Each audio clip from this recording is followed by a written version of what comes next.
సచివాలయం టవర్స్ అవనండి, MLC MLA buildings అవనండి, రెసిడెన్సీస్ అవనండి, వీటన్నిటిపైన విషం చెమడమే పనిగా పెట్టుకుని ఈరోజు జగన్మోహన్ రెడ్డి ముందుకు వచ్చాడు.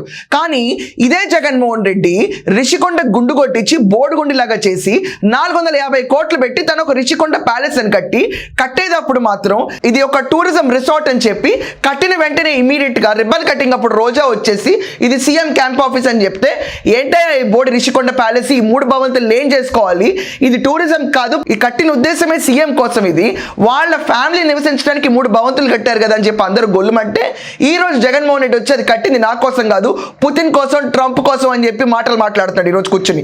ఒక్కసారి రిషికొండ ప్యాలెస్ ఎస్టిమేట్స్కి వెళ్తే 450 కోట్లు పెట్టి రిషికొండ ప్యాలెస్ ని కట్టాడు. ఒక బాత్రూమ్ 16 లక్షలు పట్టింది.